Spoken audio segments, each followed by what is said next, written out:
এই যে দেখুন আমরা চলে আসলাম চাঁদপুরে আমাদের গ্রামের বাড়িতে। আমাদের গ্রামের বাড়িতে আমরা সবাই মিলে কি মজা করেছি দেখুন সবাই। এই যে আমরা তখন হচ্ছে আমাদের গ্রামের বাড়িতে গিয়ে হচ্ছে বিভিন্ন জায়গায় ঘুরতেছিলাম। তারপরে আমাদের বাড়ির পাশে একটা ইয়ে আছে গ্রামের মধ্যে। অনেক দূর পর্যন্ত এই জায়গায় হচ্ছে চাষবাস করা হয় বা কি করা হয় এখানে আমরা মজা করতেছি। একবার জুতা পড়ে যায়, জুতা কীভাবে উঠাই ওটাও দেখতেছিলাম।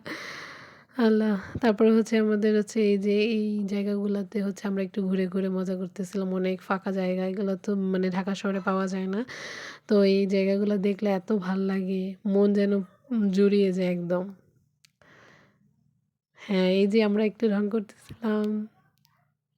তারপরে এই যে পাখির মতো উড়তেছিলাম, মনে হয় ডানা মেলে উড়তেছি, এরকম খোলা জায়গা দেখলে আমার এরকম মনে হয়।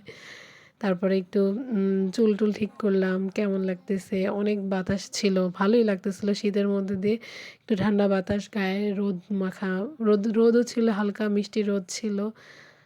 তারপরে এই যে আমরা আবার হাঁটতেছি। আমরা একেক জায়গা থেকে আরেক জায়গায় যাইতেছিলাম তখন। সবাই মিলে অনেক মজা করতেছিলাম। পিচ্চিগুলার সাথে বেশি মজা হইতেছিল। সবাই নাই মামাবাড়িতে, বেশিরভাগই হচ্ছে আমার মামাতো বোনরা থাকে কিন্তু এখন নাই, সবাই ঢাকায় থাকে, বিভিন্ন জায়গায় থাকে। তো যারা, যারা ছিল ওদের সাথে একটু মজা করতেছিলাম, ফান করতেছিলাম। এই তো এইভাবে মানে আমি একটা কমলা গাছ দেখলাম যে কমলা গাছ নাকি আছে ওই পাশে।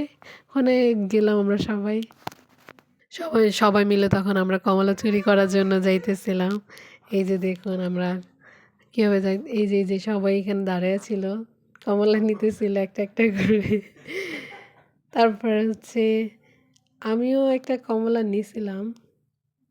এই যে দেখা যায় ছোট, ছোট কমলা। অনেক ছোট বাট খাইতে একটু টক, অনেক টক থাকে। একটু না অনেক টক। এই যে আমি একটা নিছিলাম। তারপরে হচ্ছে আবার একটু হাঁটাহাঁটি করলাম। এত ভাল লাগতেছিল হাঁটতে, মনে হতেছে এখান থেকে নাই যাই। এত ভাল লাগতেছিল। তারপরে একটা হচ্ছে ধান কি বলে এটারে, ধনিয়া পাতার একটা ইয়ে ছিল, জায়গা ছিল এখানে লাল শাক, ধনিয়া পাতা চাষ করতেছিল। তো এইখান থেকে আমি একটু দেখলাম যে কি সুন্দর, এত সুন্দর ঘ্রাণ আসে এগুলো থেকে, অনেক সুন্দর। এই যে ছোট, ছোট এখান থেকে নিয়ে রান্না-বান্না করা হয়। তারপরে এই যে আমি একটু ইয়ে করতেছিলাম, উড়াউড়ি ভাব। আরে মানে গ্রামে গেলে মনে হয় যে একটু উড়ি, আকাশে উড়ি, ঘুরি। যে হচ্ছে ওই যে ময়না রে ময়না রে যাবো তোর পিছু, পিছু এরকম একটা গানের মতো। এই যে আমরা পিচ্চিগুলা সব একসাথে ছিলাম। এই যে এটা হচ্ছে এই যে ওরা হচ্ছে মাটির পানির মধ্যে আমি একটা কলা গাছ দেখছিলাম তখন এই কলার মধ্যে দেখতেছে, কলাকে বলতেছে, "এই তুমি বাঁকো না কেন?" এত ভালো লাগতেছিল। মনের মধ্যে একটা গানই বাজতেছিল, গ্রাম ছাড়া ওই রাঙা